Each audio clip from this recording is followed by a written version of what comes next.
Қали мен Қази. Бұрынғы заманда Қали мен Қази деген ағайынды екі жігіт болыпты. Бұл екеуі бірнеше жыл жер астында оқып, ғалым болып еліне келеді. Келсе, ел жұрты бұл екеуін танымайды.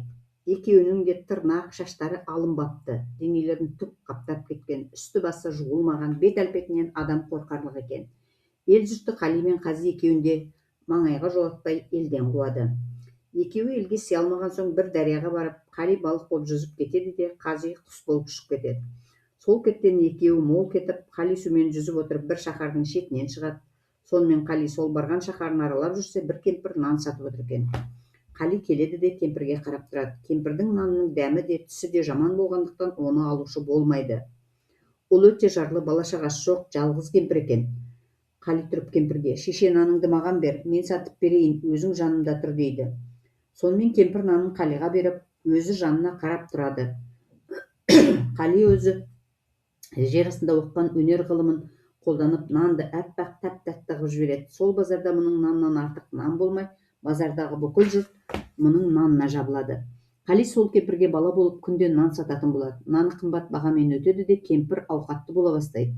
Тапқан табысына қаланың шетінен бір үй сатып алып, екеуі сонда тұрады.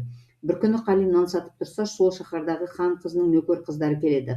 Олар Қалидің нанының тәтті екендігін білгеннен кейін көп-көптен сатып алғыш болады. Нөкер қыздардың айтуымен ханның қызы да келіп нан алады. Қали ханның сол қызына ғашық болады. Бір күндері түрлі сиқырмен ханның қызын өз үйіне алғызады. Мұны ол ешкімге білгізбейді. Қыз да қалай келгенін, кім әкелгенін білмейді, үйіне барады да жылай береді. Қали күнде қызды солай келтіреді де қайта апарғызып тастайды.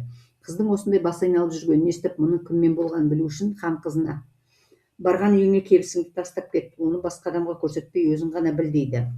Қыз екінші барғанда кебісін сол үйдің бір жеріне тығып кетеді. Оны Қали біліп, ертесіне тұра сала сиқырлық жасайды да үй сайын кебіс қояды сондай.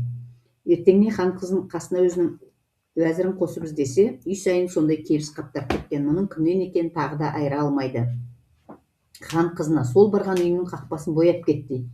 Қыз тағы да барған үйінен сол үйдің қақпасын бояп кетеді. Қали ертеңіне қараса, қақпасы бояп кеткенін көреді де, бүкіл шаһар үйлерінің қақпаларын өз қақпасынша бояп жібереді. Хан қай үй екенін таба алмайтын болған соң халқына: "80 кез жерге жамбы қадалады, соны кім атып түсірсе, соған қызымды беремін. Атам деп тигізе алмаса, басын аламын" деп жар салады. Бүкіл жұрт жиналады.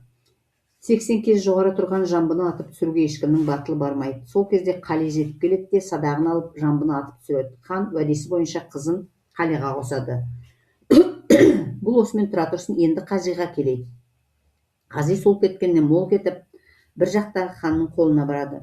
Өзінің үйренген ғылымымен ханға өте жағып, ханның жауларын мұқатып тұрады. Күндерде бір күні сол хан мен Қалидің қайнатасы хан екеуі жауласады. Екі жағында үлкен соғыс болады. Бір мезгілде бірнеше мың әскермен Қази келеді.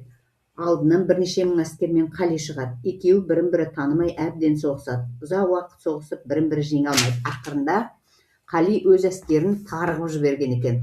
Қазидің әскері тауық болып жей бастайды. Сонда Қалидің әскері қырғи болып тауықтың басын қия береді. Ақырында Қазидің өзі күйкентай болып қашады. Қали қырғи болып қуады. 6 күн 6 түн қуып жетеді, екеуі де соғысады. Ақырында Қазиді Қали жеңіп өлтіреді. Өлген уақытта денесі баяғы Қази болып адам қалпына түседі. Сол уақытта Қали өзінің інісі екенін танып, талып қалады. Сол қайғымен сарғайып, Қали әбден қартаяды. Ол өлер шағында бір баланы 9 ай оқытып, өзінің өнерін сол балаға үйретіп кетіпті.